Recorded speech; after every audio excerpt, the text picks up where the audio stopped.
The question says, Mr. NG, a foreign citizen, comes to India for the first time on July 23, 2012.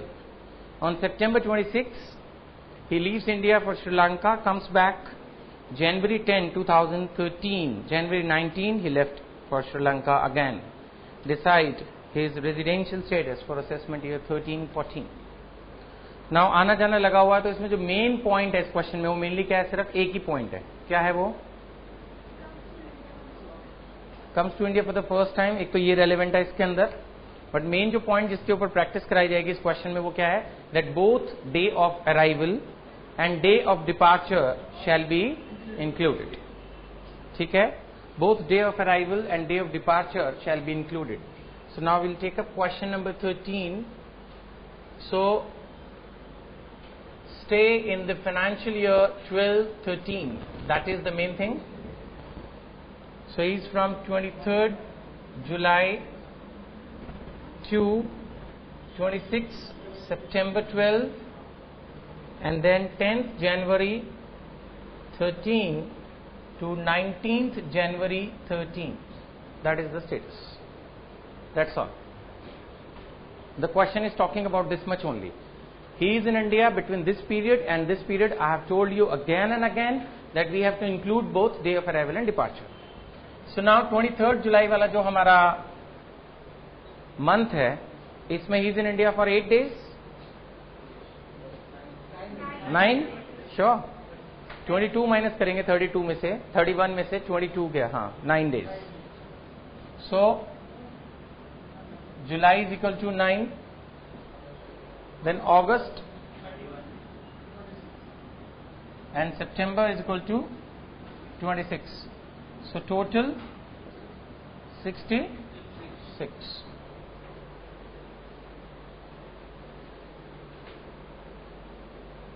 Next, 10th January to 19th January.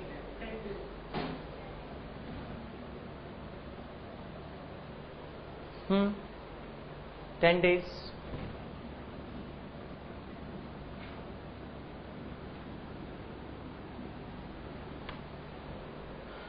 That's 10 days.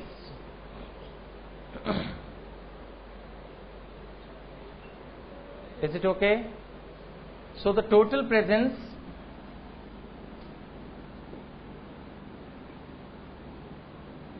is equal to 66 plus 10. That's 76 days.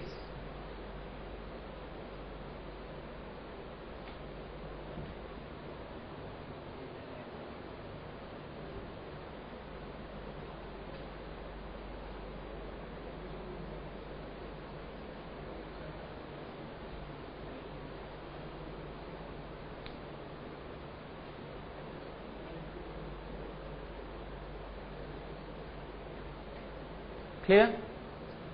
यहां तक clear है? कोई doubt आपको आ रहा समझ में पीछे?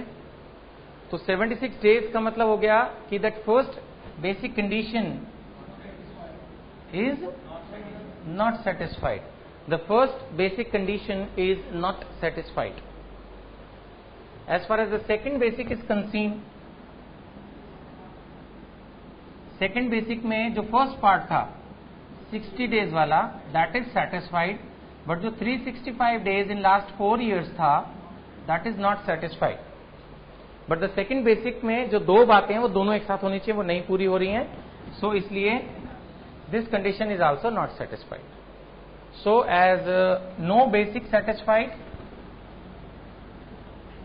सो the answer is non resident. As no basic is satisfied, the answer is non-resident.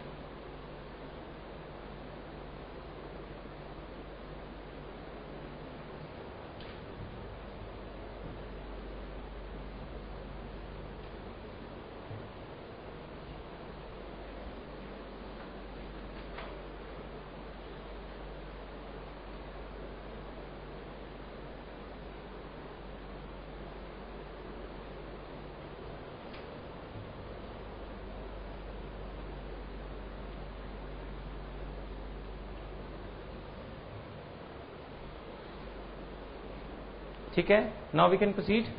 Now take up the next question please. Question number 14.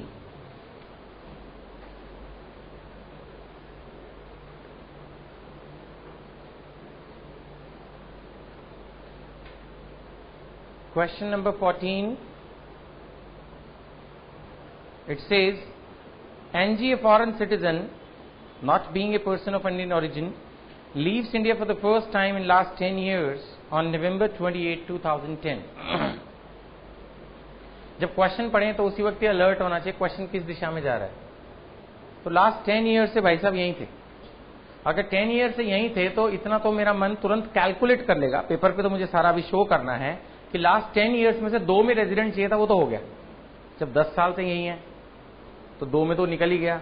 और 730 डेज की जो बात आती है वो भी हो जाएगा, क्योंकि 730 डेज प्रैक्टिकली मीन्स 2 ईयर.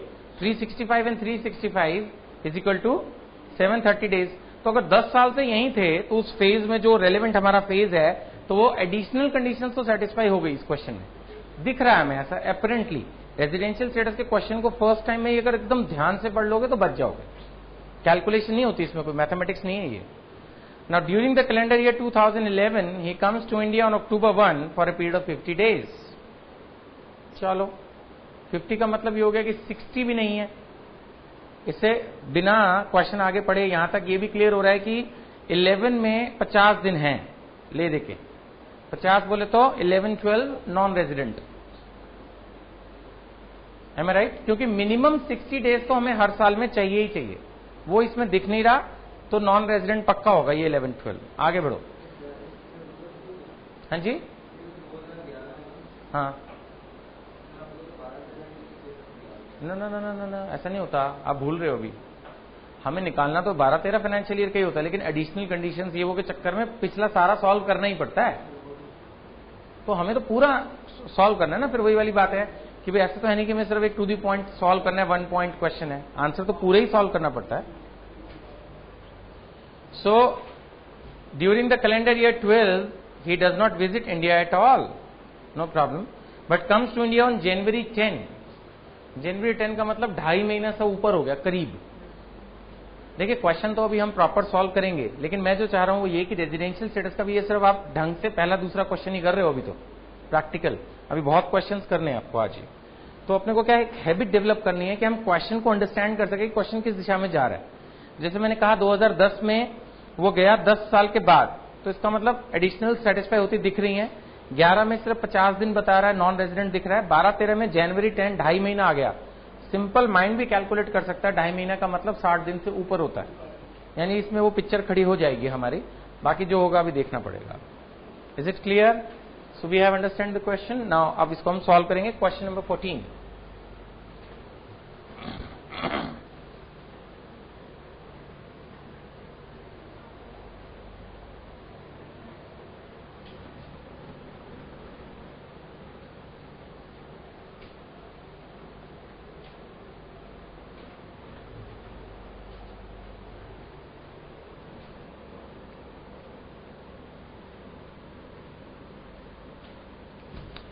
चलिए क्वेश्चन नंबर 14 देखिएगा. Presence in the financial year 12-13 is from January 10 to 31st March 13. How many days in January?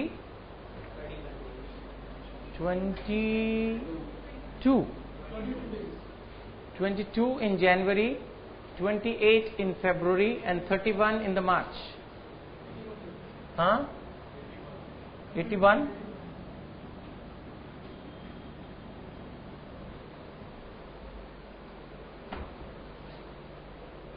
Is it clear? 22 plus 28 plus 31 is 81 days.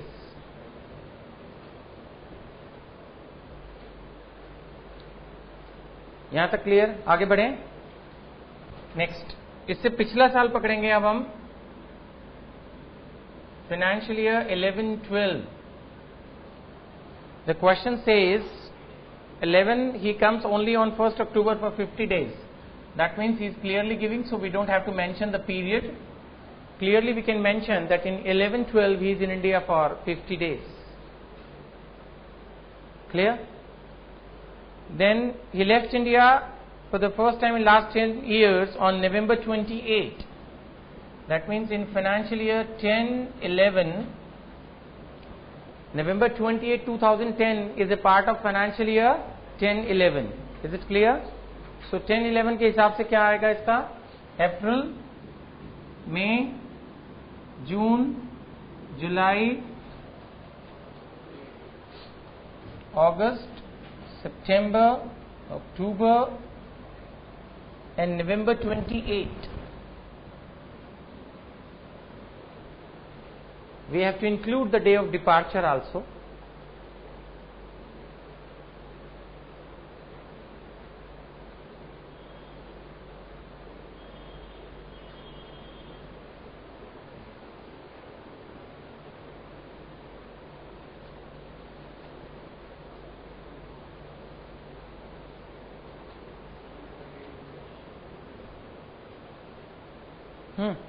Calculate नहीं कर पा रहे क्या? 242.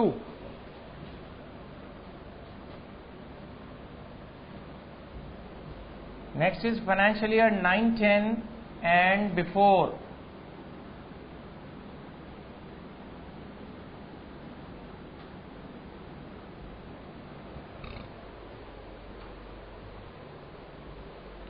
ठीक है ये. सो हमारा डेज क्लियर है. जब भी क्वेश्चन सॉल्व करेंगे पहले डेज निकाल लीजिए, क्या है कहानी उसकी, फिर उसके बाद तो सॉल्व करना इजी हो जाएगा. तो करंट ईयर में आ रहा है 81, उससे पिछले में 50, उससे पिछले में 242, उससे पहले यही था. Is it clear? तो ये हमारा आंसर है, वर्किंग नोट्स है. आंसर है ये, आंसर. ये भी बच्चे कई गलती करते हैं. वो क्या करते हैं, ये जो मेन कैलकुलेशन है उसको वर्किंग नोट में या इवन रफ में भी कर डालते हैं. ये मेन आंसर है. रेजिडेंशियल स्टेटस के अंदर मैंने कहा ना, कोई मैथमेटिक्स थोड़ी जो फॉर्मूले लगाने हैं. प्रेजेंस ही देखनी है, प्रेजेंस के बेसिस पे सॉल्व करना है. क्वेश्चन इसी की बात कर रहा है. टीचर चाहता है ये देखना है कि हाँ भाई आपने देखा है हर साल में क्या क्या उसकी प्रेजेंस है, क्या क्या नहीं है. क्लियर कट दिखाओ प्रॉब्लम क्या है. This is the main answer. ठीक है. अब नीचे इसकी जो एक्सप्लेनेशन आएगी वो क्या आएगी? इन द करंट ईयर, पहले सुन लीजिए फिर सारा लिख भी लेंगे. इन द करंट ईयर कितना आ रहा है? 81. पहली बेसिक हो गई? नहीं. दूसरी बेसिक का आधा पार्ट? यस. दूसरे पार्ट के लिए 50 plus 242 plus full year that is 365, यानी the second basic is satisfied. समझ में आती है बात? भाई करंट ईयर में 60 है और पिछले 4 साल में 365, वो तो साफ ही दिख रहा है. और मैंने पढ़ते वक्त ही क्वेश्चन बोल दिया था, लास्ट 10 ईयर्स में 2 में रेजिडेंट है ही है, लास्ट 7 ईयर्स में 730 डेज प्रेजेंस है ही है. अगर ये 2-3 नंबर तक का क्वेश्चन है तो ठीक है. अगर बाय द वे क्वेश्चन ज्यादा मार्क्स का है और तो इसमें आप क्या कर लोगे, जबरदस्ती तीर तो चला नहीं लोगे, तो आप इसमें क्या कर सकते हो कि जो 9-10 मैंने लिख दिया ना ऐसे, ये स्टाइल मत मारना. मैंने तो मार दिया, आप मत मारना. आप पूरा लिखना 9-10 इतना, 8-9 इतना. ले भाई पूरा भर दो आधा पेज. ठीक है. इतना छोटा क्वेश्चन इतने ज्यादा मार्क्स का आएगा नहीं, लेकिन अगर आए 4-5 नंबर तक आए तो फिर प्रॉपर पूरी फुल प्रेजेंटेशन कर दो. और ये हमेशा सेफ भी रहती है. वैसे मैंने जो शॉर्टकट मारा ना फुल ईयर वाला, ये थोड़ा सा अनसेफ रहता है दिमाग में ना, कई बार क्लिक नहीं करता. उसकी वजह अगर मैं पूरा लिख दूं 9-10 365 तो वो साफ साफ दिखता है, हाँ हो रहा है 730 डेज हो रहे हैं, है ना. इसकी एक्सप्लेनेशन लिख लोगे, खुद लिख लोगे, पक्का लिखो, लिख लो मतलब, नहीं तो ये छूट ही जाएगा ना फिर बाद में कल को देखोगे तो.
करें आगे बढ़े? हो गया। सो रेजिडेंशियल स्टेटस एक सिंपल सिचुएशन में अगर आएगा तो आप कर लेंगे, उसमें कोई प्रॉब्लम नहीं है। ठीक है, मैंने आपको एक चीज बताई थी कि रेजिडेंशियल स्टेटस के जो प्रोविजंस हैं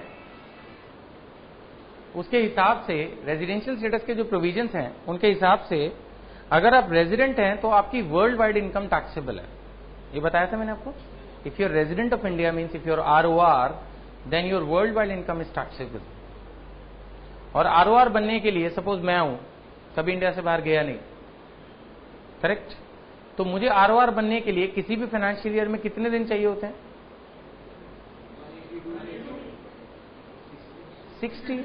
भाई लास्ट सारे सालों में मैं यही हूं, पूरे आंसर है मेरे, 365 नंबर है पूरे, कोई नंबर कट नहीं है। तो लास्ट किसी भी फाइनेंशियल ईयर में जैसे ही 30 मई आएगी, अप्रैल के 30 और मई के 30, 60 होते ही पिछला सारा पूरा ROR आंसर आ जाएगा मेरा। ROR आंसर आने का मतलब ये हो गया कि अगर मैं 2 महीने टिक के इंडिया में फॉरेन कंट्री चला जाऊं कमाने, तो वहां जो कमाऊंगा वो सारी इनकम पे भी इंडिया में टैक्स लगेगा, हाँ या ना? Yes, because I am ROR। If I am ROR that means my world wide income is taxable. That means foreign country जहां कमा रहा हूं वहां पर भी टैक्स लग सकता है। Very high probability being the source, जो भी country of source of income है वहां तो टैक्स लगेगा ही, और यहां पर भी टैक्स लग जाएगा क्योंकि मैं ROR हूं। तो इंडियन सिटीजन को बेनिफिट देने के लिए एक प्रोविजन क्रिएट कर दिया गया, वो ये कि अगर इंडियन सिटीजन बाहर जॉब करने जा रहा है, if is going outside India for employment, specially अगर नौकरी करने गया है, हरी बात समझ में, तो उसको उन्होंने कहा कि ओके इन दिस सिचुएशन हम आपके लिए एक ही बेसिक रखेंगे। जो सेकंड बेसिक है, लॉ ये कहता है कि उसका 60 डेज सब्स्टिट्यूट हो जाएगा 182 से। मैं फिर से रिपीट करता हूं, अगर कोई इंडियन सिटीजन बाहर जॉब करने जा रहा है, if an Indian citizen is visiting outside India for employment purpose, if an Indian citizen is visiting outside India for employment purpose, then 60 days requirement in second basic condition gets substituted by 182 days. उसकी जगह पर 182 days आ जाएगा answer. तो practically हमारी फिर condition क्या बन जाएगी?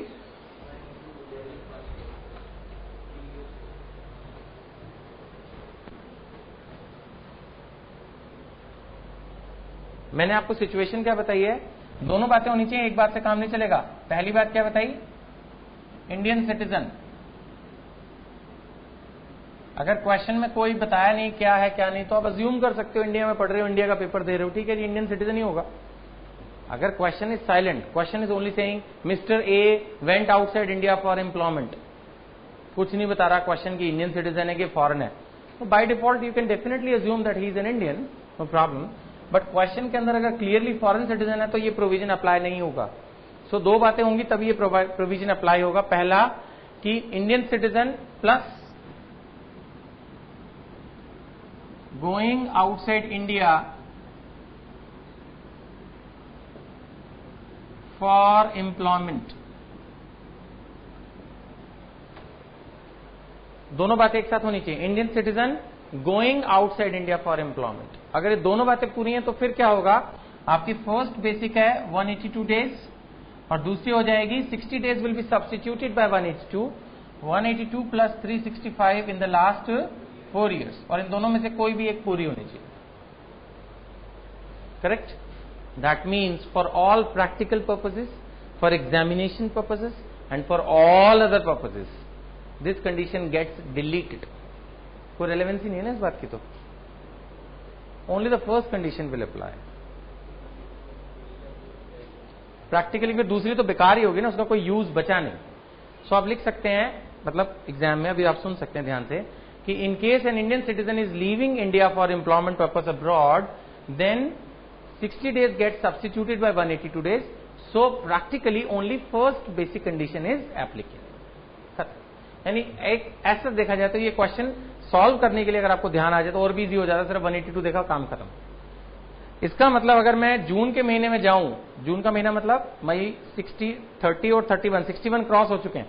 अगर मैं जून के महीने में भी जाऊं, if I am N Indian citizen और मेरी बाहर नौकरी लग रही है दुबई में, तो क्या होगा? मेरा आंसर क्या आएगा? रेजिडेंशियल स्टेटस नॉन रेजिडेंट, क्योंकि 182 है नहीं, 182 है नहीं। जून के महीने में जाऊंगा तो फिर आंसर आएगा नॉन रेजिडेंट। समझ में आता है?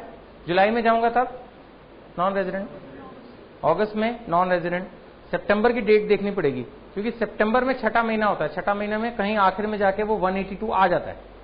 अगर 182 टच कर दिया फिर तो इंडियन सिटीजन कुछ नहीं करेगा, फिर तो रेजिडेंट आएगा ही आएगा, और रेजिडेंट आएगा तो लास्ट 10 ईयर्स में तो मैं यहाँ था ही, मान के चलो नौकरी करने आप बाहर जा रहा हूं, तो फिर आंसर ROR ही आएगा।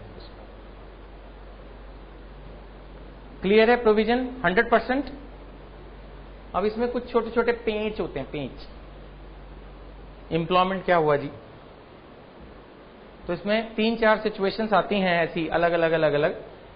एक पहले सिचुएशन वो बताता हूं जिसमें ये बेनिफिट मिल जाएगा, वो ये कि सपोज आप बाहर नौकरी करने नहीं गए, आपकी ट्रांसफर हो गई, नौकरी तो आप यहीं करते हो। ऐसा होता है? होता है। जैसे सपोज आप बैंक में काम कर रहे हो, मल्टीनेशनल में काम कर रहे हो, आपकी नौकरी इंडिया में ही लगी हुई है, आप बाहर नौकरी करने नहीं गए हो, आपकी तो ट्रांसफर हो गई, लेकिन तब भी ये बेनिफिट मिलता है। If you are transferred outside India, it is treated like that it is employment outside India, so you get the benefit of this provision. This is a beneficial provision for Indian citizens क्योंकि taxation फिर कम आएगा। So this employment in a way we can say includes transfer outside India. Basically this word employment includes transfer outside India. Is it clear? But this employment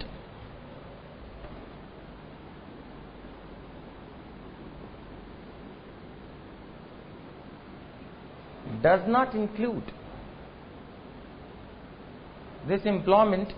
include business and profession.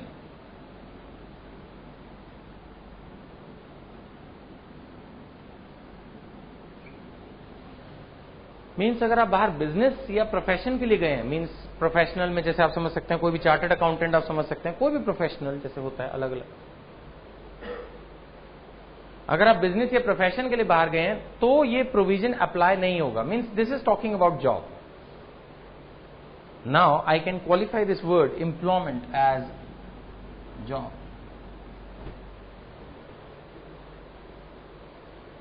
Is it clear now? कोई doubt? इसका मतलब अगर आदमी बाहर, Indian citizen बाहर गया tour पे घूमने, मतलब ही नहीं सर, जब बिजनेस के लिए नहीं मान रहे तो कहां से मान लेंगे? बाहर पढ़ने गया मान लेते हैं, और फर्दर स्टडीज करनी है, नहीं मानेंगे। और सोच लो मतलब 2-4-5 रीजन क्वेश्चन में मिल जाएंगे इधर के उधर के कंफ्यूज करने के लिए। Nothing they will accept. Temporary transfer है महीने 2 महीना की, नहीं मानेंगे। टेम्परेरी ट्रांसफर है महीना 2 महीना के लिए आप गए हो, सिर्फ पहले से डिफाइंड है, you are not transferred, you are going there for 2 months। कुछ काम है फॉरेन ब्रांच में, आपको भेज दिया, जाओ जी 2 महीने का काम कराओ। जैसे सीए में नहीं होता, दूसरे शहरों में भेज देते हैं ऑडिट करने, 15 दिन महीना, बड़े ऑडिट्स भी होते हैं, वो नहीं मानेंगे। Transferred means transferred for the timing, you are transferred for 3 year 5 year या indefinite period, that is called a transfer. Temporary visit हो गया वो तो, अगर आप गए बाहर फॉरेन ब्रांच में 2 महीने के लिए तो that will not be counted. Provision absolutely clear, ठीक है। यही सेम बेनिफिट इन्होंने दिया है if you are leaving India as a crew of Indian ship. यही सेम प्रोविजन और भी एप्लीकेबल है जब आप लीव कर रहे हैं इंडिया को as a crew of Indian ship. Also applicable if you are leaving India as a crew of Indian ship. इसमें भी दोनों बातें एक साथ होनी चाहिए। You are a crew member and you are going outside India on an Indian ship. Crew आप समझते हैं? कौन नहीं समझता? क्रू होता है वो स्टाफ जो शिप पर है। शिपिंग कंपनी में एडमिनिस्ट्रेटिव ऑफिस भी तो होगा, बैक ऑफिस, उसको नहीं काउंट करते, करेक्ट? तो ये बेनिफिट किसको दे रहे हैं? If you are a crew member, if you are on the ship. Indian ship means ship registered in India, like Delhi vehicle किसको बोलते हो आप? डीएल नंबर होता है जो दिल्ली में रजिस्टर्ड है। एचआर की व्हीकल होती है तो आप बोल देते तो हरियाणा है। कैसे कहते हो हरियाणा? क्या गाड़ी क्यों हरियाणा की होगी? गाड़ी तो मारुति की है, but we say it's Haryana vehicle. Why we say it's Haryana vehicle? Because उसका एचआर का नंबर है, हरियाणा व्हीकल मान लेते हैं। Similarly Indian ship, clear? So if you are leaving India as a crew of Indian ship, again you will be treated like 182 days provision, 60 days वाला इन applicable हो जाएगा। Clear? ये प्रोविजन एब्सोल्युटली क्लियर है। चलिए आगे बढ़ेंगे, इसके ऊपर अभी हम प्रैक्टिकल क्वेश्चंस करेंगे। थियोरी मैंने यहां दिया हुआ है, आप एक हल्का सा ग्लांस ले लीजिए इसके ऊपर। मैंने पॉइंट करके दिया इसीलिए कि एक एक चीज हाईलाइटेड रहे आपको। इन case of an individual who is the citizen of India and who leaves India in the previous year for the purpose of employment, ये मैंने नोट स्पेशली आपके लिए तैयार किए मेहनत करके, बजाय सेंटेंस फॉर्म के एक एक वर्ड, एक एक लाइन, जो पैराग्राफ आपको फोकस करके कैसे पढ़ना है ताकि आप अंडरलाइन कर सके इंपॉर्टेंट वर्ड्स को। मैंने अपनी तरफ से बोल्ड तो किया ही है, बट आप पढ़ते वक्त आप कुछ स्टूडेंट्स में देख रहा हूं इस क्लास में आदत नहीं है। वैसे जब मैं स्टूडेंट था तो मैं ऐसा करता था, मैं ये नहीं कह रहा कि आप करो ऐसा, बट जब मैं स्टूडेंट था तो मैं क्या करता था, एक हाईलाइटर लेके आता था हमेशा, राइट। और काम की जो चीजें मुझे लगती थी कि हाँ ये मुझे याद करना है, ये मुझे याद करना है, वैसे मैंने 5 लाइन्स दी हैं लेकिन फिर भी तो वो हाईलाइट कर देता था। उससे लास्ट के डेज में रिवीजन, एक्चुअली मैंने आपको पहले भी बताया ये बात कि जो हम टैक्स पढ़ेंगे ना, आप हर रोज क्लास के बाद जाके एक ही बात बोलोगे, यार बड़ा आसान था। लास्ट में प्रॉब्लम आएगी जब सारी बातें आपको रिवाइज करनी होगी, क्योंकि ये मोर और लेस थियरी बेस्ड है और प्रॉपर थियरी भी नहीं है। या तो थियरी हो ना, चलो यार थियरी में ये एडवांटेज हो जाता है कि रट्टा मार गए, माना आपको 10 से 5 याद आ गए, 7 याद आ गए, उतने नंबर तो आए। इसमें ऐसा नहीं होता ना, थियरी बेस्ड प्रैक्टिकल आएगा तो एक एक प्रोविजन शीशे की तरह क्लियर रहना चाहिए, उसके लिए बार बार रिवीजन। वो बात अलग है, रिवीजन के लिए मैं आपको पीपीटीज दूंगा, एसएमएस करूंगा, वो सब चीजें हैं, रिवीजन क्लासेस भी दे दूंगा, बट कहीं ना कहीं कुछ काम तो आपको ही करना है ना, सिर्फ मेरे ऊपर आप डिपेंड नहीं कर पाओगे। तो हाईलाइटिंग भी एक प्रोसेस हो सकता है अगर आप अपने असाइनमेंट के ऊपर बेस कर रहे हैं। मैं ये हमेशा ही सजेस्ट कर रहा हूं और मैं देख रहा हूं कुछ स्टूडेंट्स कर भी रहे हैं, तो आप असाइनमेंट पर ही सॉल्व करें। अच्छा, इससे आपको बस ये असाइनमेंट ही पढ़ के जाना है एग्जामिनेशन डेज में, और साथ साथ आप जो हाईलाइटिंग का भी थोड़ा थोड़ा प्रोसेस कर सकते हैं। या जैसे मैंने देखा था कुछ स्टूडेंट्स को आदत होती थी, मैं वो फॉलो नहीं करता था प्रैक्टिस, कि वो मल्टी कलर पेन अपने पास रखते थे। कुछ स्टूडेंट्स को उसकी भी आदत होती थी, तो कोई भी बात इंपॉर्टेंट लगी तो उसी बात को वही बात दोबारा लिख ली, ग्रीन पेन से या रेड से या ब्लैक से, तो वो एकदम चमकती है असाइनमेंट के ऊपर। तो अपने हाथ की लिखी भी वो एक आध छोटी छोटी पंच लाइन्स ना बाद तक याद रहती हैं, दैट हेल्प्स। आप ये मत सोचो कि अभी एग्जाम मई में है, आप ये मान के चलो अभी है, अभी हाथ क्या, तुम एग्जाम की तो तैयारी कर रहे हैं ना। अंडरस्टैंडिंग तो आप मेरे ख्याल से मैं दे रहा हूं आपको इतना डीप में, अंडरस्टैंडिंग तो आपको पूरी मिल ही रही है, लेकिन साथ में आपको एग्जाम के एंगल से भी अभी से तैयारी करनी है, ठीक है ना। तो आप इनमें से कोई भी एक दो टेक्निक अपना सकते हो, या तो कोई शेडर खरीद सकते हो या डिफरेंट कलर का पेन, थोड़ा थोड़ा अपने हाथ से असाइनमेंट पे लिखो, थियरी भी उससे और अच्छे से याद होती है। एनीवेज आगे बढ़ेंगे। The period of 60 days is the second condition, substituted by 182 days।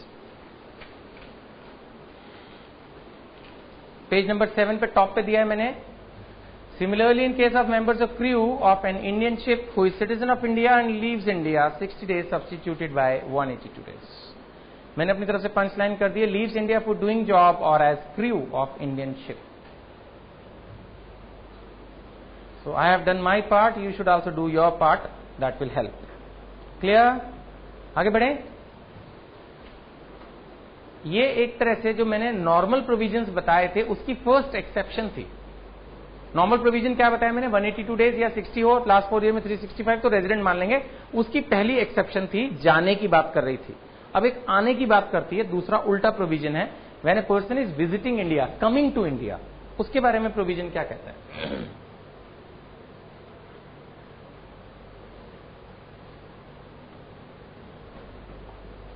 The second exception says, अब इस वक्त समझने पे फोकस कीजिए पहले, फिर लिख लेंगे या पढ़ लेंगे, वो सब चीजें हैं, और क्वेश्चंस बहुत करेंगे तो प्रोविजन आज जब आप क्लास छोड़ के जाएंगे पूरा अच्छे से क्लियर होगा।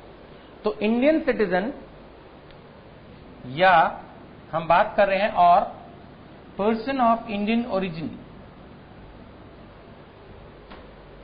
We are talking about 2 types of persons this time, not only Indian citizen, we are also talking about the persons of Indian origin।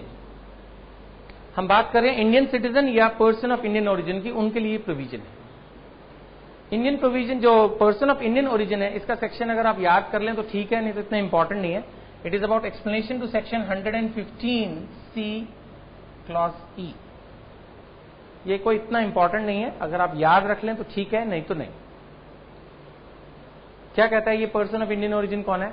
ये कहता है व्हेन द असेसी, असेसी कौन होता है जी? वो तो ठीक है, असेसी वो होता है जिसका क्वेश्चन हमने सॉल्व करना है, वो तो ठीक है असेसी की डेफिनेशन, बट हमारा असेसी कौन है जिसका क्वेश्चन सॉल्व करना है, तो हम उसके हिसाब से चलेंगे, रिश्तेदारियां उसकी देखेंगे। तो या तो असेसी और either of his parents or either of his grandparents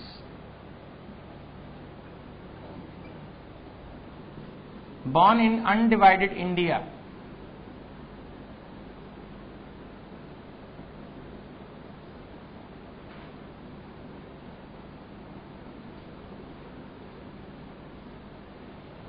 पहले ये कंसेप्ट हमें समझना है अच्छे से. Is it right? Indian citizen और a person of Indian origin. The second exception is for them. Person of Indian origin का क्या मतलब हुआ कि या तो वो खुद या उसके कोई भी पेरेंट्स या ग्रैंड पेरेंट्स अनडिवाइडेड इंडिया में बॉर्न हुआ है. खुद पेरेंट्स फादर और मदर, ग्रैंड पेरेंट्स फादर और मदर और फादर और mother. Means it includes both maternal and paternal grandparents. Simple भाषा में दादा दादी नाना नानी चारों इसके अंदर आते हैं. ठीक है, कुल मिला के कितने हो गए? 7. सेसी माता पिता मदर फादर 3, फिर उनके मदर फादर, टोटल 7 में से कोई भी आदमी अगर अनडिवाइडेड इंडिया में बॉर्न है तो he is a person of Indian origin. समझ में आती है बात? 47 से पहले नहीं, एग्जैक्ट डेट की बात करो, क्योंकि अगर सीए का एग्जाम है ना, ये पंगे लेने पे उतरेंगे. I think the division was on 14th of August 1947 because we are celebrating the independence on 15 but Pakistan is celebrating on 14th. So 14th can be termed as the date of partition. And so undivided India was till 13th of August because on 14th Pakistan was there.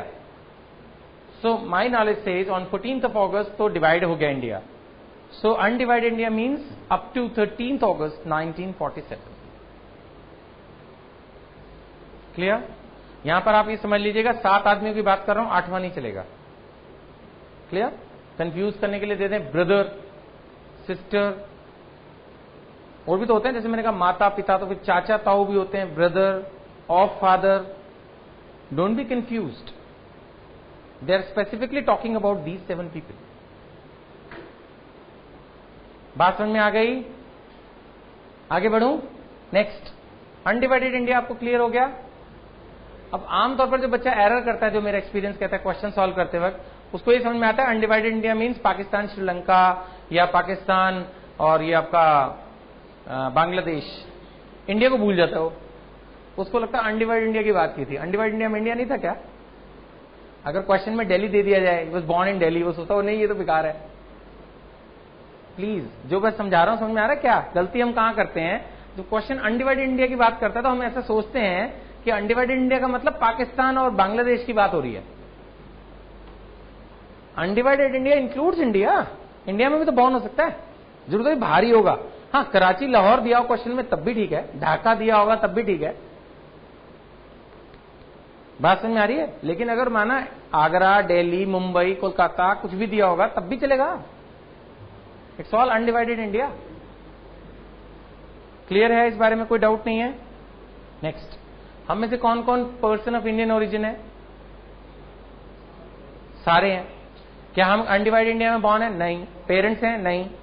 Parents हैं? नहीं. मेरे parents नहीं है तो आपके कहां से हो जाएंगे? राइट? अनडिवाइडेड इंडिया में हमारे में से किसी के भी पेरेंट्स नहीं है, 99.99% है ना. बट ग्रैंड पेरेंट्स अब सबके 99.99% इंडिया के ही है, क्योंकि आइदर लिखा है ना, 4 में से कोई एक तो होगा ही. ऐसा भी नहीं है हमको बाहर से आके बसे हुए हैं. Is it clear? सो हम सब, इसका मतलब आज भी और कल भी और हमेशा रहेंगे persons of Indian origin.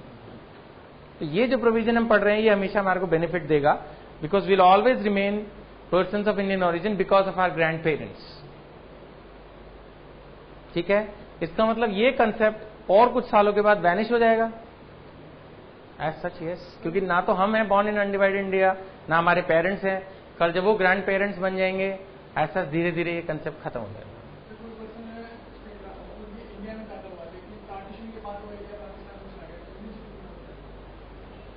Partition के बाद हाँ, तो अनडिवाइडेड इंडिया था, वो तो पूरा ही है. ठीक है, मतलब आप इसको कैसे समझे? जो आपका बात मेरे को तो समझ में नहीं आई.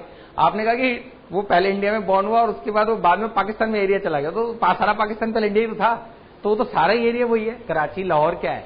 पहले इंडिया ही तो था, फिर वो पार्टीशन के बाद पाकिस्तान बन गया, तो वो तो इंडिया ही था पहले। हमारी बात समझ में? ये सब हमारे पढ़ने के लिए बिल्कुल रेलिवेंट नहीं है, लेकिन जैसे मैं थोड़ा इंटरेस्ट रखता हूं, पुरानी वो पढ़ता हूं सब्जेक्ट जो है स्क्रिप्चर्स जिसको बोलते हैं, तो एज पर दैट कभी पूरा वर्ल्ड इंडिया था। अब ये सब्जेक्ट नहीं है टैक्सेशन का, कभी पूरा वर्ल्ड इंडिया था, बाद में सब टूट टूट के अलग कंट्रीज बन गई हैं। तो चलो उस चैप्टर को छोड़ देते हैं। My son was doing a homework also few weeks back, वो 7th में है अभी, तो वो पूरे वर्ल्ड को ना क्लब करके दिखाया हुआ था, लाइक ऑस्ट्रेलिया, ये वो मैप्स को उसने कट करके दिखाया, तो वो पूरा वर्ल्ड एक ही था राउंड में। फिर वो सब धीरे धीरे जैसे अर्थक्वेक्स और अलग अलग हो गया। तभी तो आपने सुना होगा ना, जैसे आप लोग विश्वास करते हैं नहीं, मुझे पता नहीं कि वो श्री राम ने पूरे वर्ल्ड लेवल पे यज्ञ किया, वो घोड़ा गया, पूरे वर्ल्ड में जाता था पहले वो सब चीजें, इंद्रप्रस्थ था, ये सब जो चीजें, वर्ल्ड वॉर पहले भी हुई, महाभारत, तो वो तब सब पूरा whole world was like one country. अभी तो सब डिवाइड होता जा रहा है। आज से 100 साल बाद लोग मानेंगे नहीं कि पाकिस्तान इंडिया का ही पार्ट था, बर्मा इंडिया का ही पार्ट था, श्रीलंका इंडिया का पार्ट था, बांग्लादेश इंडिया का पार्ट था। तब तक तो हो सकता है इंडिया के और बुरा हाल तो वो कहेंगे बस इंडिया तो इतना सही है, इतना तो अभी भी नहीं, इतना हम जानते हैं, तो वो चीजें हैं। सो खैर एनीवेज, तो इंडियन सिटीजन और पर्सन ऑफ इंडियन ओरिजिन, ये चीज क्लियर हो गया।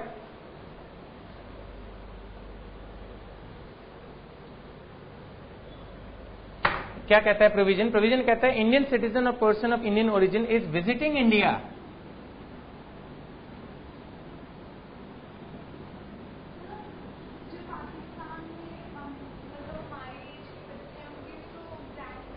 उनके लिए लॉ पढ़ नहीं रहे ना हम, पता नहीं पाकिस्तान लॉ क्या कहता है। इनका क्वेश्चन है कि जो पाकिस्तान में बॉर्न है उनके बारे में ये जानना चाह रही है, लेकिन मैं ये कहना चाहता हूं कि मैंने पाकिस्तान का टैक्स लॉ नहीं पढ़ा। इंडियन सिटीजनशिप की बात हुई है वो तो नहीं, यहां ऐसा कुछ नहीं। 7-12 की कोई वहां के लॉ पर डिपेंड करता है वो क्या बोलते हैं अपने आप को। हो सकता है वो इंडियंस को बोलते होंगे person of Pakistan origin, they may create a provision like this. तो I don't know, frankly I don't know, I have never read about it, so what should I say. Visiting India, या कोई employment, business, tour, travel, कुछ नहीं लिखा, visit लिखा है बस। So if Indian citizen और person of Indian origin is visiting India any reason, then again 60 days get substituted by 182, means only the first basic will apply. ठीक है, इसमें क्या पेंच हो सकता है? एक तो यही पेंच है कि आपको तंग करेंगे, बोलेंगे वो बिजनेस के लिए आया, एम्प्लॉयमेंट के लिए आया, फलाने के लिए आया, आप कंफ्यूज मत होना। The purpose of the visit is not relevant. Is it clear? पक्का? अच्छा चलो एक बार बताओ आप में से कोई भी हाथ खड़ा करके कि मेहमान कौन होता है? Who is a guest? उसका क्या फीचर क्या होता है गेस्ट का? आता है चला जाता है, यही है। अगर कोई आके परमानेंटली टिक जाए आपके घर में, परमानेंट आ गया और बस अब जाएगा नहीं वो। क्लियर है? पक्का? इसका मतलब ये हो गया कि पर्सन ऑफ इंडियन ओरिजिन और Indian citizen is visiting India, means आएगा और चला जाएगा। अगर यहीं आ गया रहने के लिए तो फिर ये प्रोविजन अप्लाई नहीं होगा। लॉजिक है ना? The provision is talking about the visit. Visit का मतलब वही है जो मैंने इसीलिए आपसे मेहमान का मतलब पूछा, जो आएगा और वापस भी जाएगा, तभी तो विजिट हुई ना इंडिया में। अगर वो यहीं आ गया बसने के लिए, now is coming back to settle down in India, then these provisions will not apply. मतलब फिर उस सिचुएशन में क्या 60 दिन वाला हिसाब देखना पड़ेगा? The answer is yes.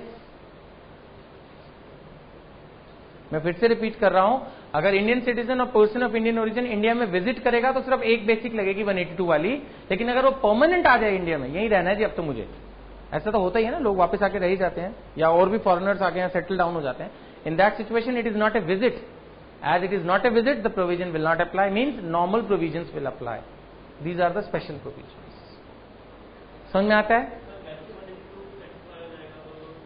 जरूर नहीं। रहने के लिए मना अगर आता है जनवरी में, रहने के लिए परमानेंटली जनवरी में आता है, परमानेंट। विजिट के लिए आएगा जनवरी में तो आप बोलोगे 182 नहीं है, नॉन रेजिडेंट। लेकिन अगर वैसे आया परमानेंट रहने के लिए तो 60 तो क्रॉस कर ही जाएगा ना। जरूर नहीं ना, वो तो डिपेंड करता कौन सी डेट पे आया। हाँ, अगर वो परमानेंट रहने आ गया तो नेक्स्ट ईयर से ऑब्वियसली फिर तो 365 क्रॉस करता जाएगा तो फटाफट रेजिडेंट बन जाएगा 2-3 सालों में। Finished, provision is clear. अब हम इसको पढ़ देते हैं फटाफट। In case of an individual who is a citizen of India or a person of Indian origin being outside India comes on a visit to India in any previous year, the period of 60 days gets substituted. Simple. Very important explanation. A person is said to be Indian origin if he or either of his parents or any of his grandparents was born in undivided India. इसका logic मैंने दिया है, फिर नीचे मैंने special points दिए हैं। If a person goes outside India for business purpose और ट्रेनिंग और फॉरेन टूर और एजुकेशन और टेम्पोरेरी ट्रांसफर, फिर 60 डेज ही लगेगा, जो भी हमने पहले पढ़ा।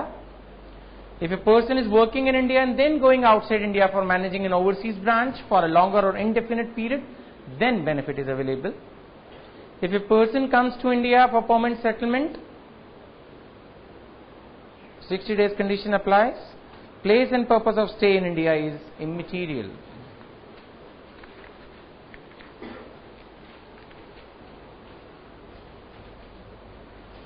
पेज नंबर 8 मैंने ऊपर लिखा है, ये एग्जाम में लिखने का नहीं है, ये सिर्फ समझने के लिए है, नॉट फॉर एग्जामिनेशन पर्पस।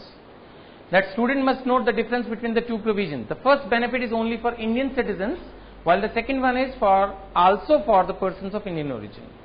यानी जो पहला प्रोविजन था going outside India for employment, वो सिर्फ बात कर रहा था इंडियन सिटीजन की, जबकि वापस आने की जो बात चल रही है उसमें दोनों है, इंडियन सिटीजन भी है और पर्सन ऑफ इंडियन ओरिजिन भी। और दूसरा, in the first provision the purpose of living India is relevant. Purpose is relevant means it should be employment and no other purpose. While in the second case, जब visit की बात आ रही है तो purpose relevant नहीं है, it can be any purpose. Is it clear?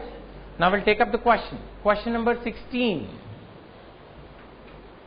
पढ़िए, ध्यान से पढ़िए। Question number 16,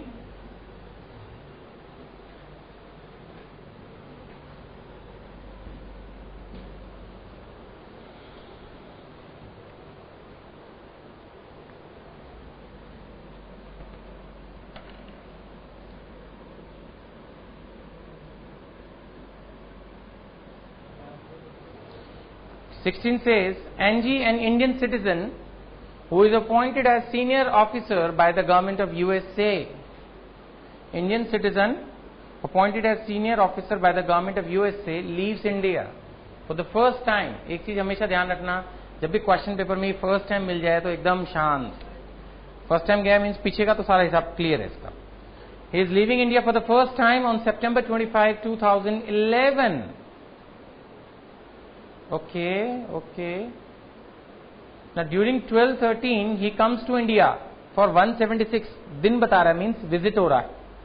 We have to decide the residential status for 12-13 and 13-14, दो के लिए सॉल्व करना है ये। तो जैसे हम पहला पार्ट इसका सॉल्व करते हैं फॉर असेसमेंट ईयर 12-13, इसका प्रीवियस ईयर कौन सा हुआ? 11-12। ये चीज क्लियर है? ध्यान से देखिएगा, असेसमेंट ईयर 12-13 के लिए क्वेश्चन सॉल्व करना है तो प्रीवियस ईयर हुआ 11-12। इस प्रीवियस ईयर में क्या बता रहे हैं, वो 25 सितंबर 2011 को गए हैं।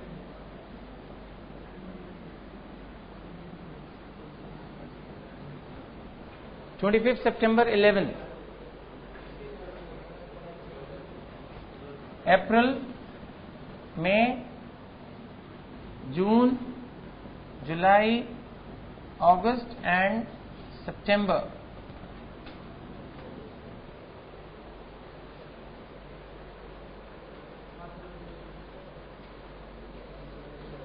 $170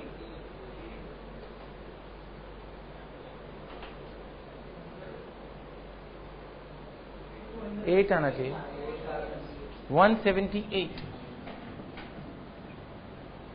ठीक है, व्हाट इज द आंसर?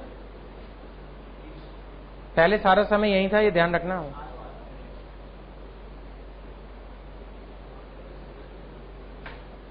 कौन बताएगा इसका answer?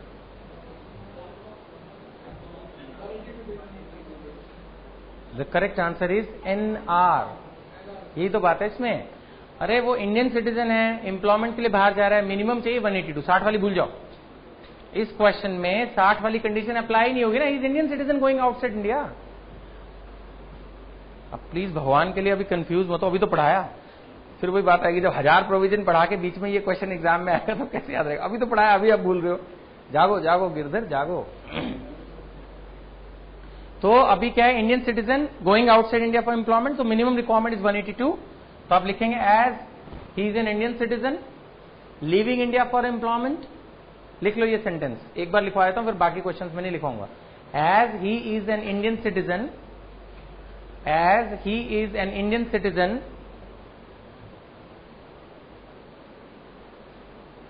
as he is an Indian citizen leaving India for employment purpose, leaving India for employment purpose, as he is an Indian citizen leaving India for employment purpose, the minimum stay required, the minimum stay required is 182 days. The minimum stay required is 182 days. Full stop. आगे का आप लिख ही सकते हैं simple है फिर। As per this, he is only for 178, as he is available, पूरा लिख लो बेशक, as he is available only for 178 days, as he is available only for 178 days, he is non-resident.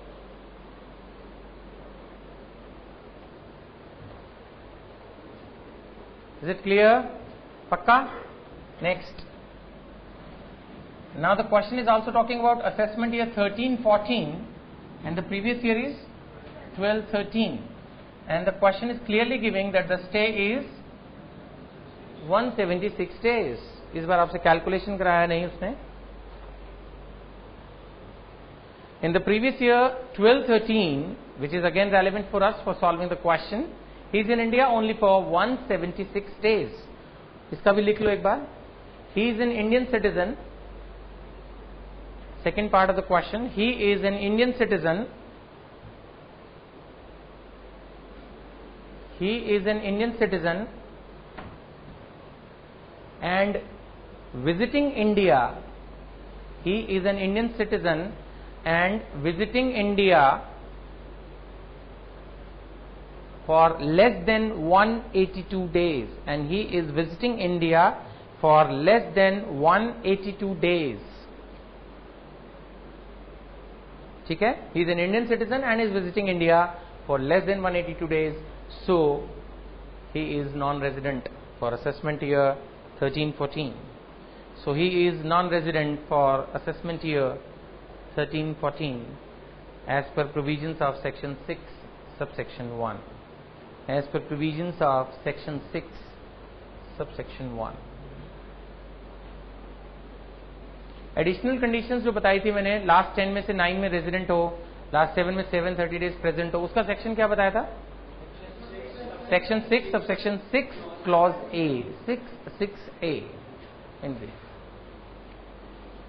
Question 17, question 16 clear है? आगे बढ़े, अब speed थोड़ी तेज कर दूं। I want to finish this assignment before the break, so I want to increase the speed a bit. काफी slow मैंने लिया है अभी तक आपको, जस्ट ताकि आपको ये अच्छे से क्लियर हो जाए। अब हम क्लियर कर चुके हैं शायद, तो क्वेश्चंस हैं सिर्फ थोड़ा सा स्पीड अप करेंगे, क्योंकि आज अभी और हमें इस पे प्रैक्टिस क्वेश्चन और test series. Will try to finish this chapter so that on Tuesday we can start with a new chapter. Question number 17। NG, an Indian citizen, is appointed as senior officer by the government of Brazil. He leaves India for the first time on November 20. November 20 तो बहुत ज्यादा होता है, सितंबर में ही 182 आ जाता है। देखिए थोड़ा सा हमें अलर्ट रहना होगा, मैंने हमेशा कहा क्वेश्चन पढ़ते वक्त ही अलर्ट होना है। सितंबर के आसपास 182 पड़ता है, इतना तो आपको मालूम है, 6 महीना। अक्टूबर भी क्रॉस हो गया, नवंबर 20 तो काफी हो गया। So during the previous year 13-14, अभी अगले साल की बात कर रहा है, he comes to India on November 28 for 185 days. We have to decide his residential status for 13-14 and 14-15. Anyways, we have to solve it. I think the question is more or less clear to you.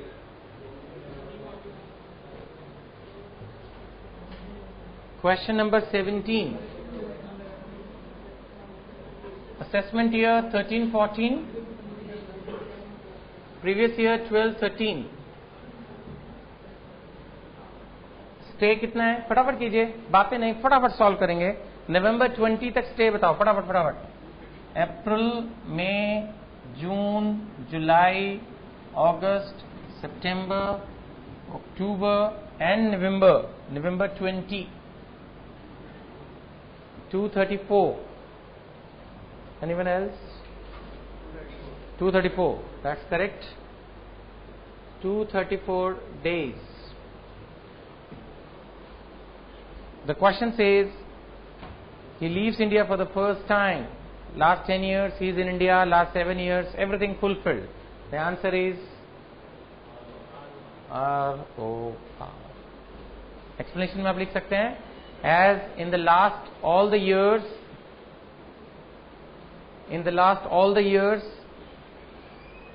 he is in India, as in the last all the years he is in India, as in the last all the years he is in India, he is fulfilling the additional conditions. He is fulfilling the additional conditions.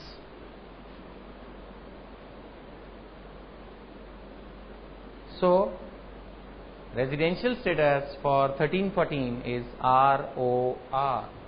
So, residential status for assessment year 1314 is ROR. हाँ जी, पक्का clear है? एकदम first class.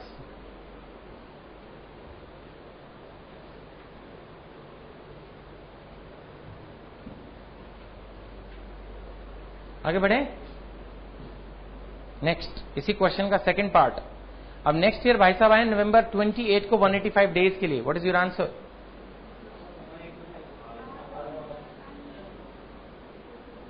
ROR. What is your answer? What's your name? Manish. What is your answer, Manish? ROR. अमर, यही नाम है आपका? What is your answer? ROR. No. ये सारे कह रहे हैं ROR. बट नवंबर में आ रहा है तो अमर जागा हुआ है, बाकी सारे बच्चे सो रहे हैं। 185 है, मैं मना नहीं कर रहा, क्वेश्चन में कुछ तो ट्रिक भी डली हुई होगी ना। 185 is there, no problem. But the thing is that we have to see the presence in the year. Financial year ends on 31st March.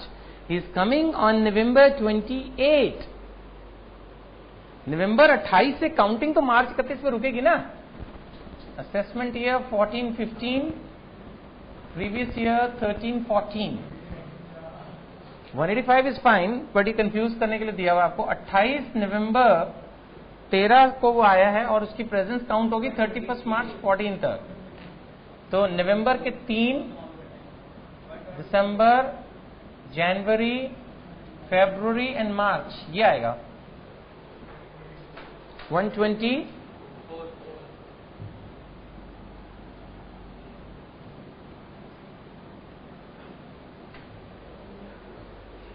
देखो ध्यान से देखो, थोड़ा थोड़ा ट्रिक हो सकता है क्वेश्चन में। One has to be alert a bit. समझ में आया आपको? उज्जवल है आपका नाम?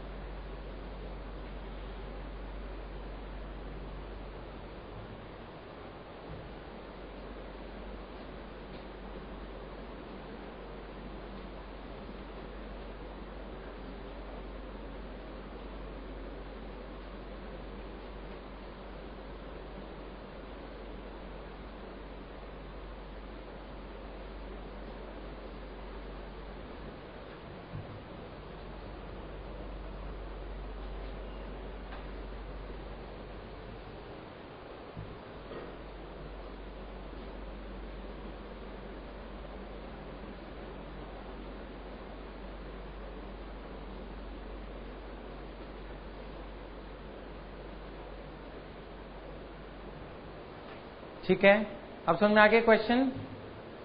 पक्का? चलिए अगला क्वेश्चन कीजिए, थोड़ा स्पीड पकड़िए। क्वेश्चन नंबर 18 मैं पढ़ रहा हूं क्वेश्चन को आपके लिए, ध्यान से देखिएगा। It says that NG is a foreign citizen.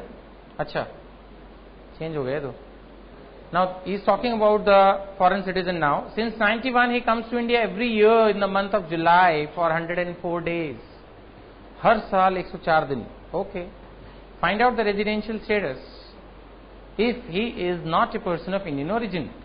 अगर वो पर्सन ऑफ इंडियन ओरिजिन नहीं है तो इंडियन सिटीजन भी नहीं है, ओरिजिन भी नहीं है, कुछ नहीं है. इसका मतलब नॉर्मल प्रोविजंस पे चले गए हम तो, जो पहले पढ़ा था. तो 104 बोले तो 60,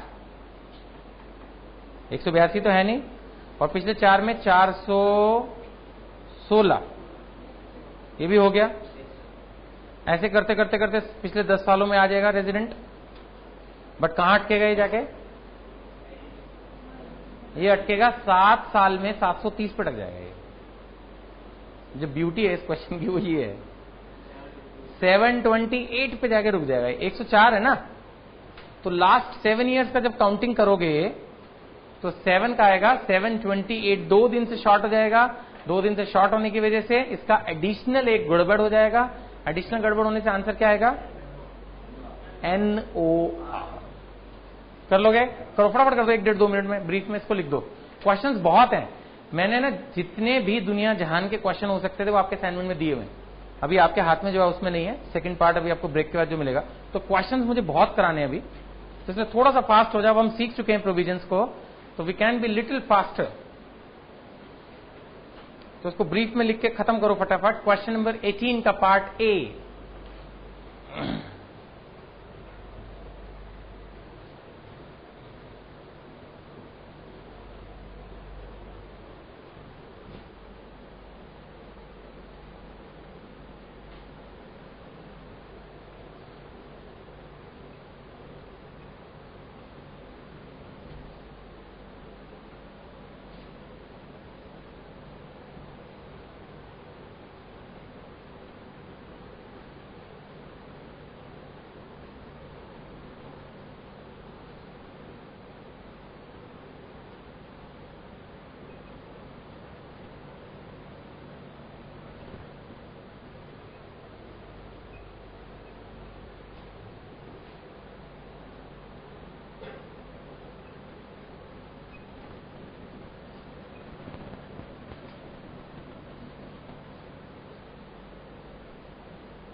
question number 18 part A.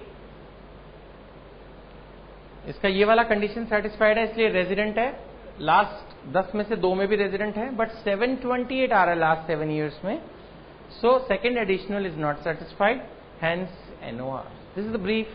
Exam में तो आप प्रॉपर इसको लिखेंगे. Section 6 sub section 1 additional, section 6(6)(a) फलाना डिगना सजा धजा के आप आंसर बना दोगे.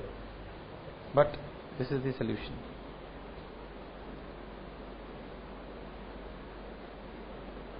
आगे बढ़ूं? पक्का? Part B. It talks about he was born in Karachi. Undivided India is a person of Indian origin. Person of Indian origin is visiting India. No no no, 182 is the minimum requirement. Person of Indian origin is visiting India, then minimum 182 days required. So in part B he is non resident. लिखेगा in part B he is person of Indian origin. In part B he is a person of Indian origin, PIO, person of Indian origin, and visiting for less than 182 days, hence NR. And visiting for less than 182 days, hence NR, non resident.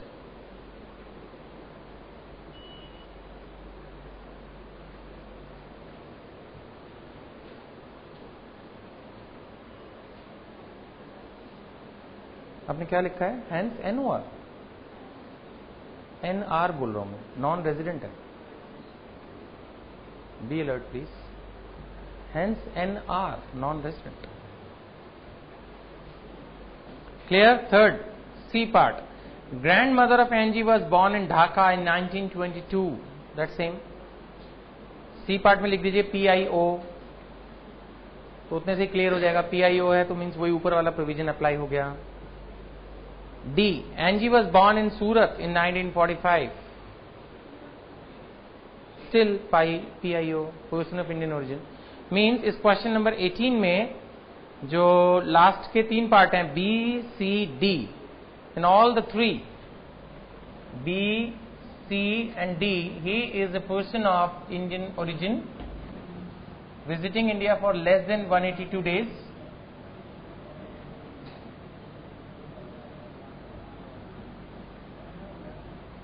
So the answer is NR. He is a non-resident क्योंकि उसमें फिर कुछ होता ही नहीं, 182 नहीं है, resident ही नहीं है, तो फिर आगे की स्टोरी जागती नहीं।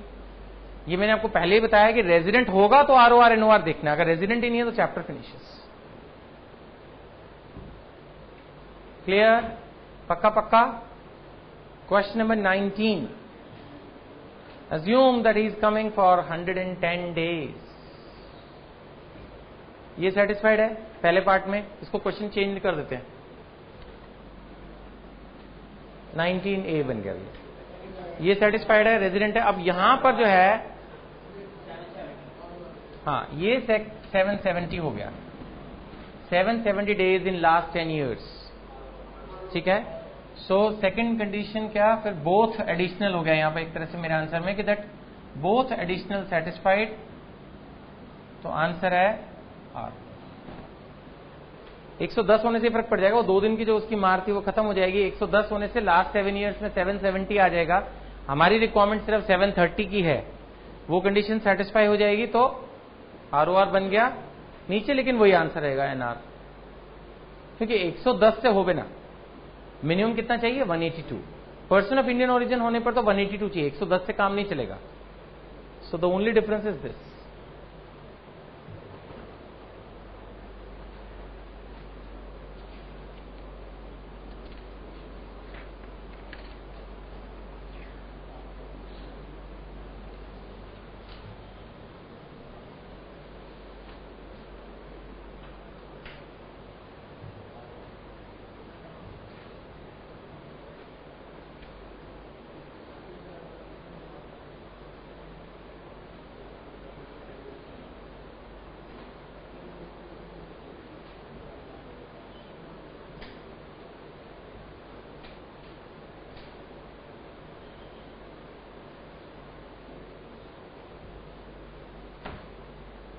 क्लियर है? पक्का? इरेज कर दूं सारा? चलिए, next is question number 20। How to decide the residential status of HUF, Hindu undivided family.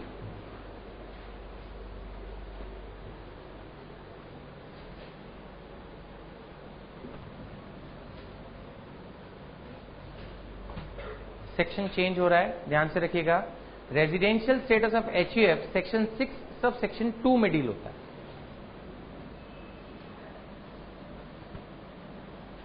Residential status of HUF जो है that is section 6 sub section 2। ये क्या कहते हैं? हिंदू अनडिवाइडेड फैमिली का क्या मतलब होता है? Family business. ये कहते हैं कि अगर फैमिली बिजनेस इंडिया से मैनेज या कंट्रोल हो रहा है, टोटल और पार्शियल, ध्यान से समझिए। HUF का प्रोविजन ये कहता है कि अगर आपका HUF का जो बिजनेस है, हिंदू अनडिवाइडेड फैमिली का जो बिजनेस है, वो इंडिया से मैनेज या कंट्रोल हो रहा है, टोटल और पार्शियल, आ रही बात समझ में? इन that situation it is resident. अगर बिजनेस टोटली बाहर से ही चला रहे हो आप इंडिया में, फिर तो ऑब्वियसली नॉन रेजिडेंट है, इसका तो कोई डाउट ही नहीं है। अगर इंडिया से चला रहे हो तो रेजिडेंट ही है, इसमें भी कोई मेरे पढ़ाने की जरूरत नहीं है, आप मेरे पढ़ाई वगैरह भी लिख दोगे। और बाहर से ही हो रहा है तो आप मेरे पढ़ाई वगैरह लिख दोगे। यानी पढ़ना रहे हैं, और पढ़ने का प्रोविजन क्या है, पार्शियल में क्या होगा, बाहर भी है यहां भी है। तो लॉ से पार्शियल कंट्रोल भी अगर इंडिया से है तो हम उसको रेजिडेंट मान लेंगे। अब जो इसमें क्वेश्चन बनता है वो ये कि सर पार्शियल की क्या डेफिनेशन है? नो। जो मैंने इसमें क्वेश्चन भी बनाया, एक आगे आप देखेंगे टेस्ट के अंदर जानबूझ के क्लियर करने के लिए क्वेश्चन भी बनाया है कि सपोज 99% कंट्रोल बाहर हो, सिर्फ 1% कंट्रोल इंडिया में हो। वैसे कंट्रोल बिजनेस का, मैनेजमेंट एंड कंट्रोल किसी थर्मामीटर से नापा नहीं जा सकता, फिर भी कुछ कंसेप्ट लिए जा सकते हैं, लाइक कि भी जो बिजनेस का मेन कंट्रोलर है वो कौन होता है? बाय डिफॉल्ट कर्ता। अगर कर्ता इंडिया में है कुछ समय, तो नेचुरली ऐसा तो हो नहीं सकता ना कि वो अपने बिजनेस को कंट्रोल ना कर रहा हो। अगर वो ये प्रूव करे कि मैं इंडिया में था एक हफ्ते के लिए, लेकिन मैं टोटली बिल्कुल लेजर पर्पस के लिए था, घूम रहा था, बिल्कुल मैंने एक मोबाइल कॉल नहीं अटेंड की, नो मैनेजमेंट नो कंट्रोल, कैसे प्रूव करेगा? That means if the family which is controlling the business is totally outside India. अगर मैं आपको अपनी तरफ से जवाब दूं, किसी भी ऑथर ने इतनी फ्रैंकली हिम्मत नहीं की कि इस चीज को लिखे, बट मैं आपको ये बात बता रहा हूं कि even if he is in India for one day, even if he is in India for one day, the main manager, the controller, the karta is, how he will be able to prove that there is no part of control in India? So I don't think exam में इस तरह से पूछा जाएगा, लेकिन अगर मान लेते हैं एक्सट्रीम सिचुएशन आ जाए कि that the management is in India only for one day, so one day भी पार्शियल है ना, या तो आप डिफाइन करो, मेनली लिखो, या जैसे उन्होंने इंडिविजुअल में दिन बताए एक एक 182, 60 क्लियर लिखा, 730 सारी बातें दिनों में की ना, अंदाजा तो कुछ नहीं किया, यहां अंदाजे से छोड़ दिया कि फैमिली बिजनेस अगर पार्शली कंट्रोल हो रहा है इंडिया से, तो उसको हम रेजिडेंट ट्रीट करेंगे। Is it clear? तो मैंने आपको क्या पढ़ाया? अगर management and control totally from India, obviously resident, totally outside India, obviously resident, non resident, sorry, totally outside India, obviously non resident, लेकिन अगर partially in India and partially outside India, तो resident partial can be even just 1%। अगर 1% control भी India से है तो हम उसको रेजिडेंट मान सकते हैं। Now then it will be all up to the SSC कि वो इतने facts and particulars income tax officer के सामने रखे to prove their status of non resident, to take the benefit of non residentship. Is it clear? Now suppose mister Karta is outside India, family business है, factory है, यहां कोई showroom है, mister Karta is outside India, the family is outside India, and here it is being run by a whole time manager, he is consulting over phone, over emails for everything. Now in that situation, पहले ध्यान से सुनिएगा situation क्या है, मैं फिर से repeat करता हूं।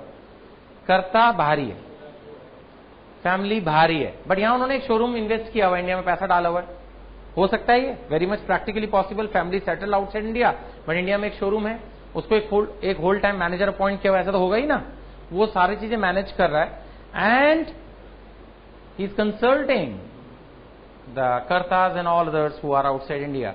What is your answer? The answer is still resident.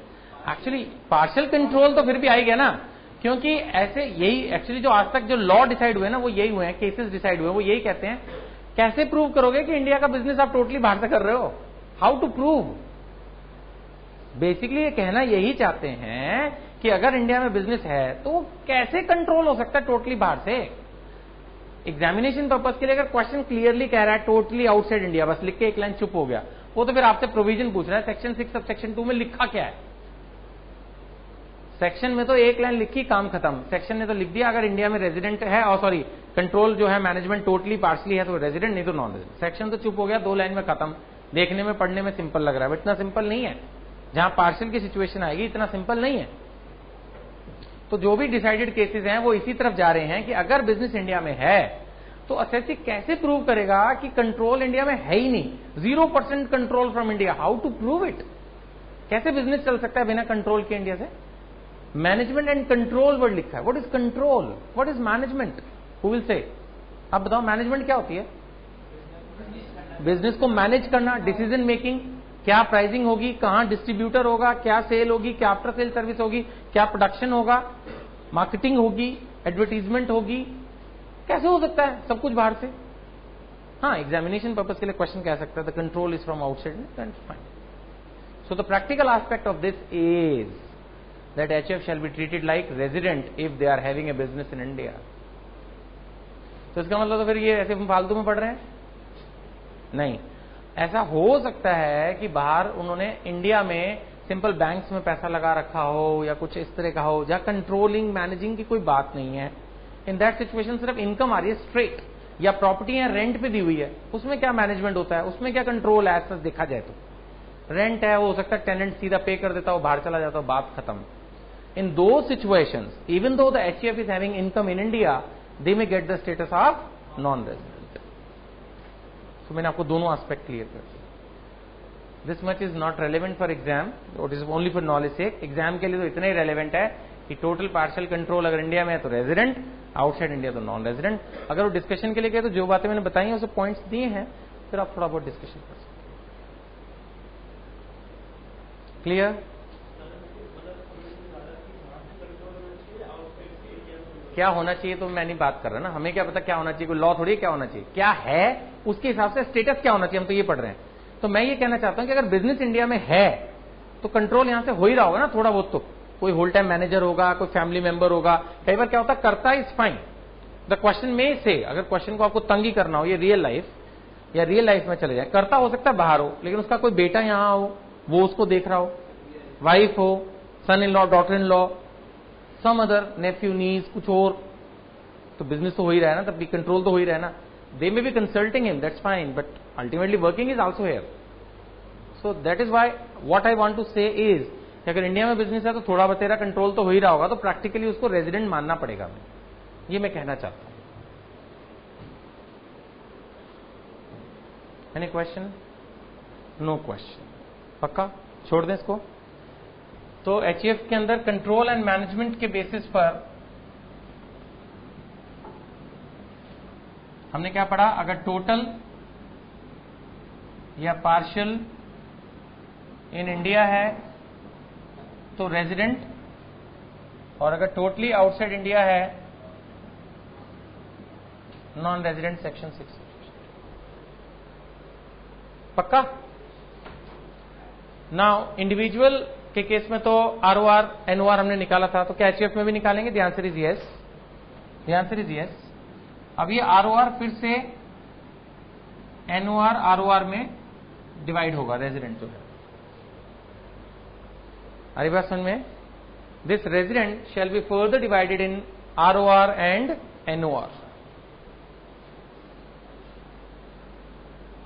पक्का? ROR NOR. इसके लिए क्या करेंगे? इसके लिए हम मिस्टर कर्ता का लास्ट 10 इयर्स का रेजिडेंशियल स्टेटस देखेंगे और लास्ट 7 इयर्स की प्रेजेंस देखेंगे। ठीक है? कहने का मतलब क्या हुआ, दो अलग अलग बातें हैं। पहली बात है मैनेजमेंट एंड कंट्रोल, अगर वो टोटल पार्शियल इंडिया में तो रेजिडेंट, नहीं तो नॉन रेजिडेंट, फिर वही बात, नॉन रेजिडेंट चैप्टर फिनिश। लेकिन अगर रेजिडेंट है तो फिर हमें आरओआर एनओआर में डिवीजन करना पड़ेगा।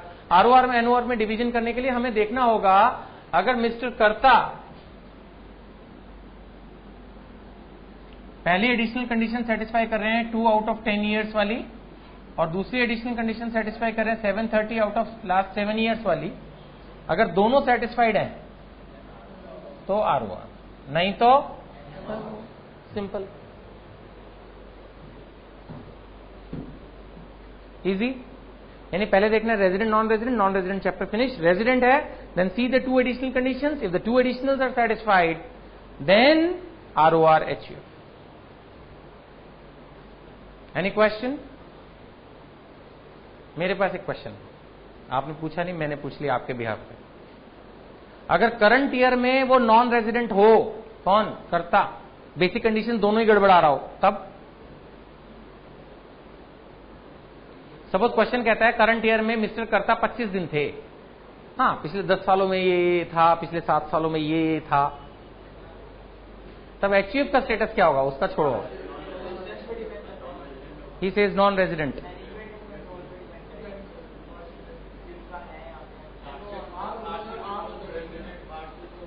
पार्शल तो हो ही गया, इतनी देर तो मैंने समझाया, पार्शल तो हो ही गया, पार्शल तो हो ही गया सर।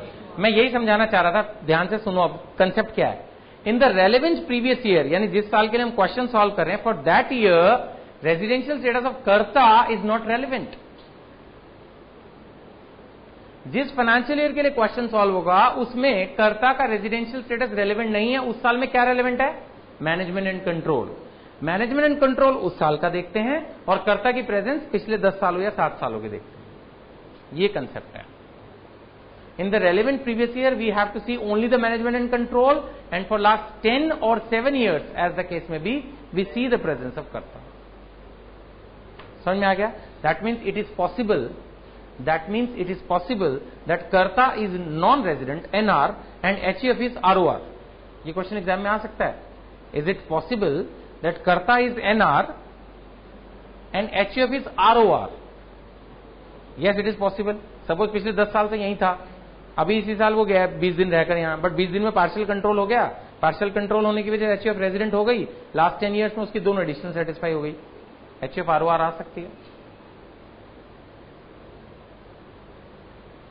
क्लियर? पक्का? सेटिस्फाइड? ठीक है, ठीक है. हाँ, तब भी हो सकता है, रेजिडेंट तो आ सकता है. अच्छा, 25 करंट ईयर में तो कोई भी मेंबर आएगा तो वो रेजिडेंटशिप बनने के चांसेस बन जाएंगे, क्योंकि अभी हमें ये देखना पड़ेगा कि मैनेजमेंट एंड कंट्रोल किसके हाथ में है. एक बार रेजिडेंट नॉन रेजिडेंट का फैसला हो गया तो फिर जो पिछले सालों में देखना है वो सिर्फ कर्ता का देखना है, उसमें इधर उधर नहीं जाना.